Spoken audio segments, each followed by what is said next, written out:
Hello everyone, welcome to the first video in Pega tutorial series. We're going to start from a beginner to advanced level in this Pega tutorials. So before we begin, we need to have a personal Pega personal account, as well as you need to have a Pega personal or community edition installed in your desktop or any of your hosting server. I'll provide a link in the description box on how to install Pega in your laptop. So please do follow the steps in that video. If you like our videos, please subscribe to our channel for more awesome content. So in this video, we're going to see how to create a basic Pega application and what are the rules that gets created as part of the new application. So once you have Pega installed on your laptop or in your server, just go to your server and type your host as well as PR web. So then log in using the credentials, Pega default credentials. If you don't have Pega default credentials, I will provide in the description box. And once you have it, just logging in. And once you have logged in, you can create a new operator. Again, how to create a new operator, I'll provide a video in the description box. You can check out the video. So once you have that custom operator or the custom user created, you can log in using that user ID, and once you have logged in, then you will see the screen. And inside into the Pega application, just click on this option and go to new application, and in that select build from scratch, because we need to build the application from scratch. And just click on this option, and once you select that option, we'll be provided with three different options again. So the first option is latest Pega's UI concepts, where the UI is always UI is really good, and Pega recommends to use Theme Cosmos for the new applications that be built. So that is one thing. And the second application by default Pega provides is Theme UI Kit. So this is a UI Kit application that was built and used in old Pega versions like Pega 7 and Pega 8.1 and 8.3. So until that, Pega was using this theme UI kit. Now whatever application that you built newly, that will be built on top of Cosmos. Pega is recommending that. So apart from these two, there is again a separate application which is Cosmos React. This is going to be the future of Pega, how Pega applications are shown on the UI on the front end. This is built using React based. So this is for future. So currently we are not going to implement that because it's still in testing mode. So Pega is not recommending that. So currently we'll use this theme Cosmos as our base application. So we will build our application on top of theme Cosmos, so that whatever rules we have, Pega's OOTB rules, which is called out of the box rules, created in theme Cosmos, can be used by our application. So you select theme Cosmos and then name the application as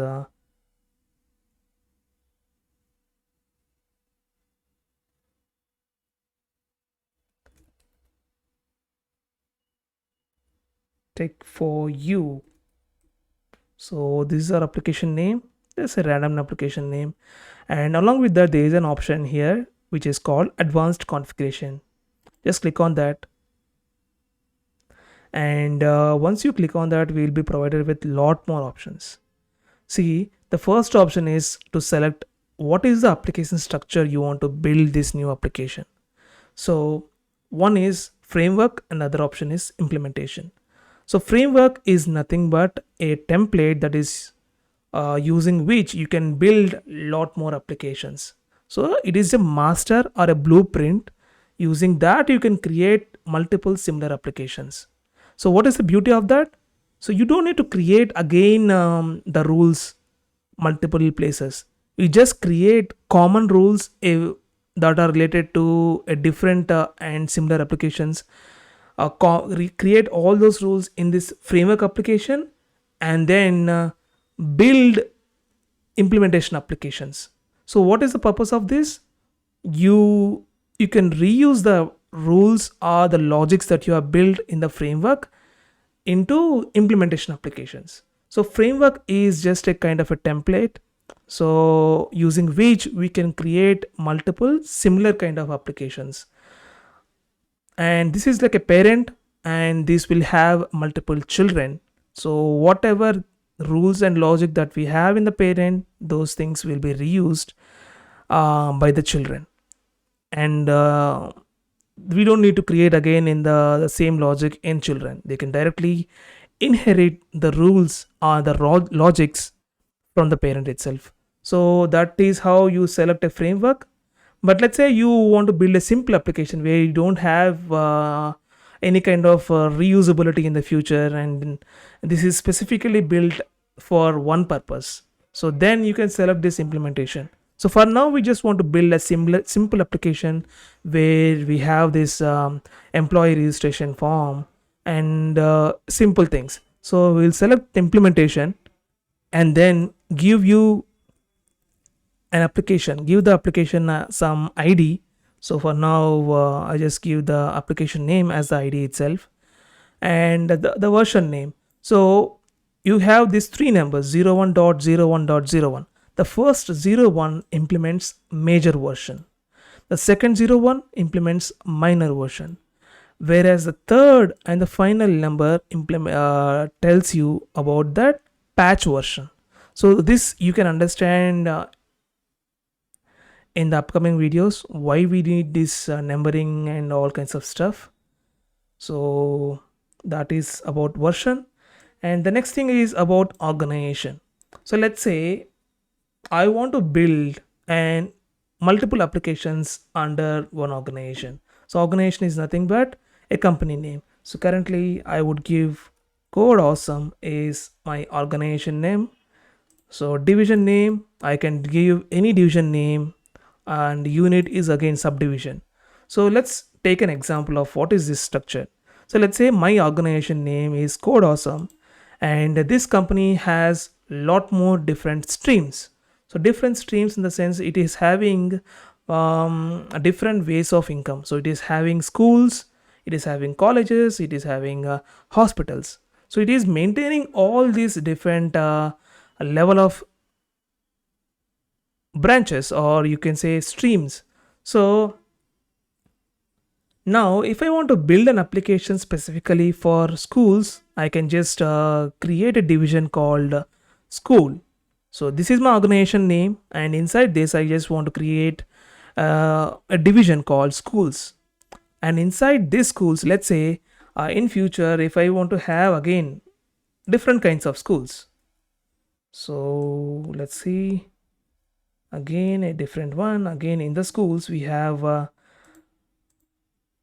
some higher education schools, and we have play schools, which is initial school level. We have play schools. So these are the two different levels. So whenever you have this kind of structure, what I can do is I can create an application specifically for schools, and I would create it as an enterprise application, I mean framework application.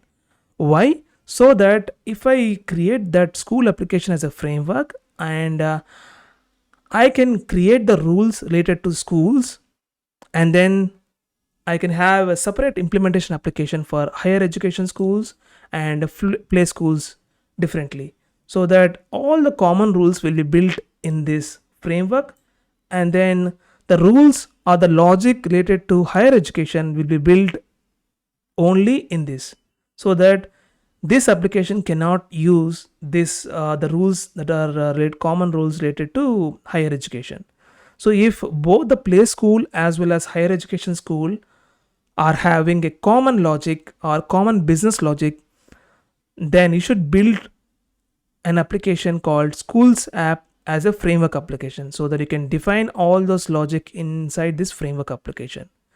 And once it is a framework application, all the rules are specified in this application can be used by these children. So that is how this framework and implementation, uh, basic definition. Now we'll go back again with the coding. So similarly, if let's say we how you want to have some schools division, just create the schools division. And this is why whatever you have given organization name, based on that this organization id will be automatically populated. And this is my application id.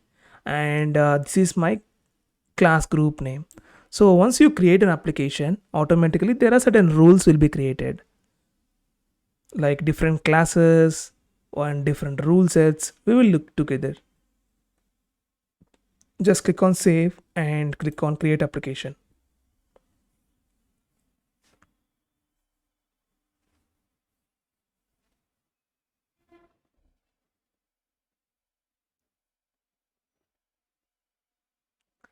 So the tech for you has been configured and it is now ready to use. So the application has been created successfully. Now at the same time, so we have the user logged in. So my user name is code awesome is my operator or the username. So automatically that new application which we have created, tech for you, will be assigned to me. So whenever if I log in, if you log off and log in again, it is going to directly logging into this new application. Okay. And let us try to log off. Just log off and try to log in again. Just click on code awesome.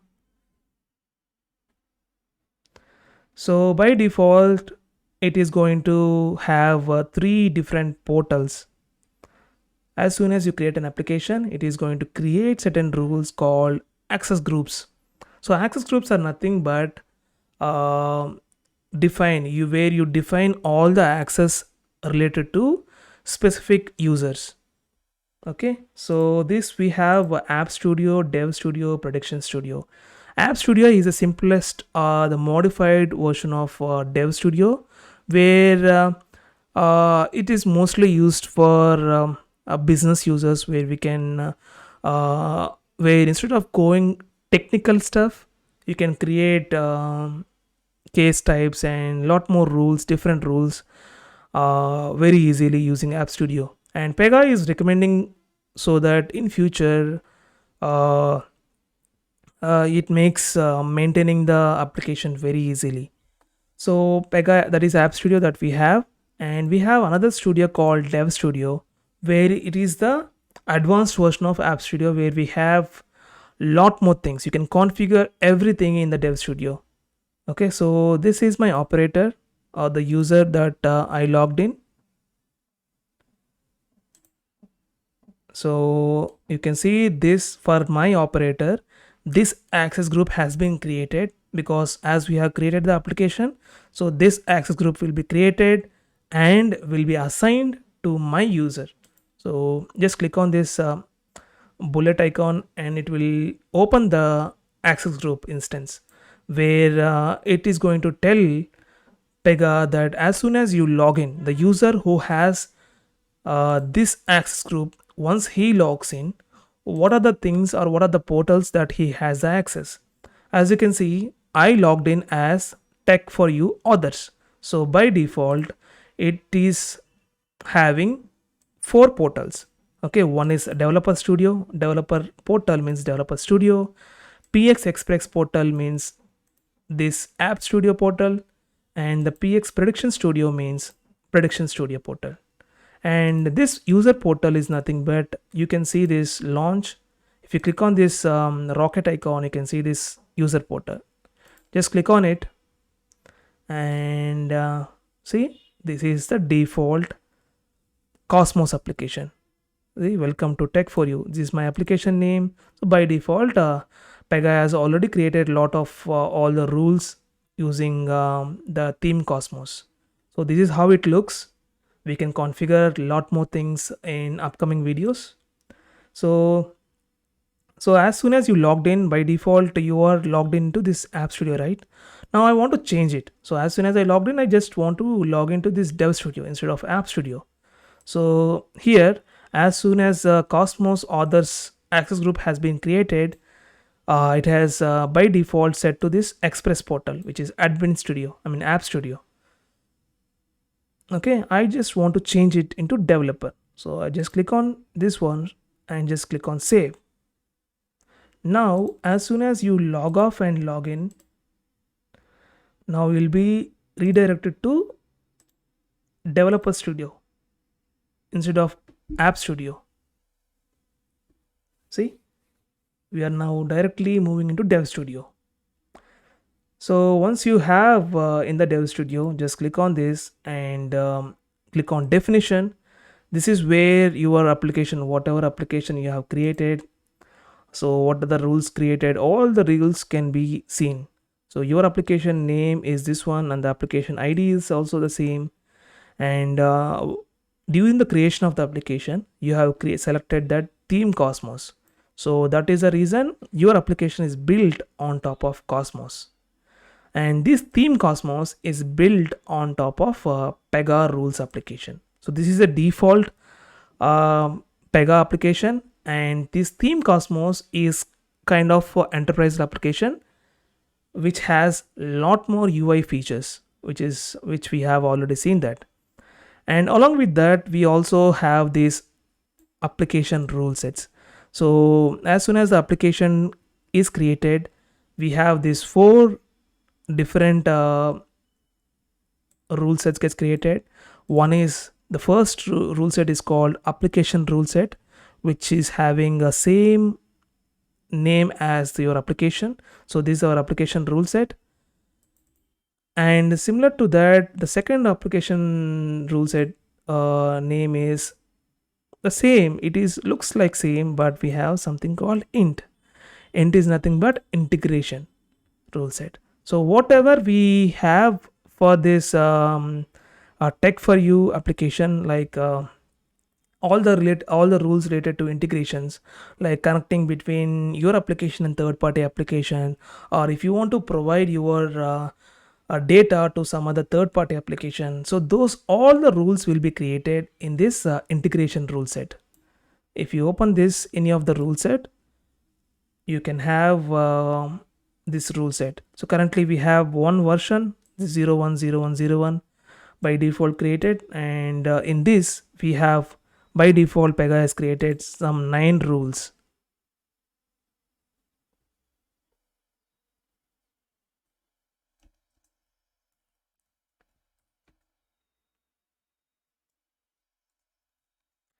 So one is the different things of access roles.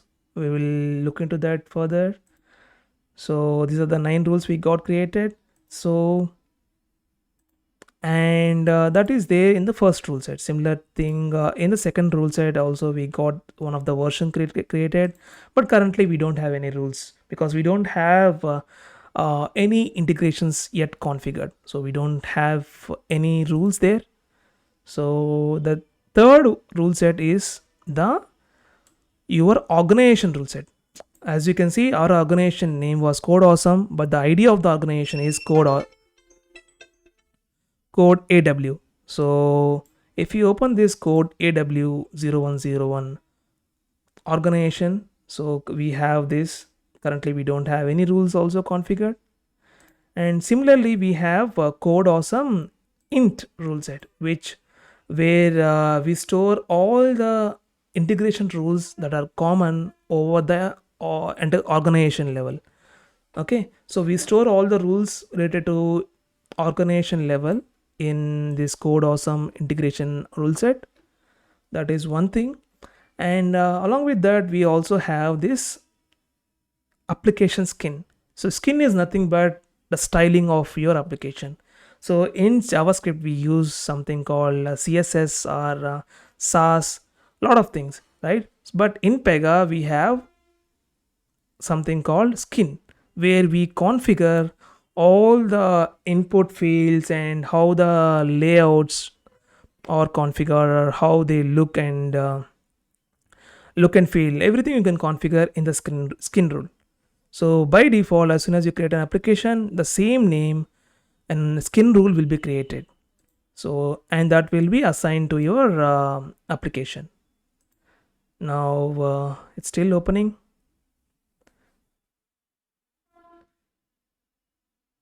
So currently we have all the different things configured, like how the action area, how the model windows should be displayed and everything. We have all the default styling also. If you just click on default one, so skin is nothing but all the styling part of your application. You can see the default dynamic layout looks like this, and if you go to inline grid double, then the styling will be different. Now the fields will be side by side. Okay, so currently I don't think so we have any size. So you can see that we have inline grid double. If we select inline grid triple, the fields will be displayed in 3 columns.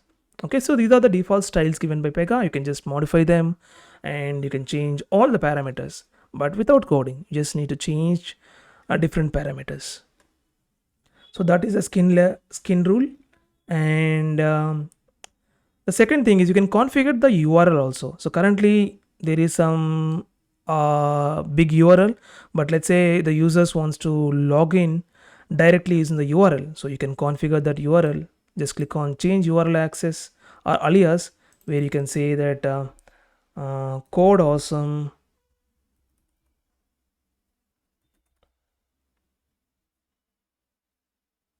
test. So as soon as I click on this URL, that will be logging in automatically into this tech for you application. Just click on submit. So now we have the new URL. Now just logging in and click on new encounter window, just copy it, just logging in, code awesome. So I think there is specific problem with this.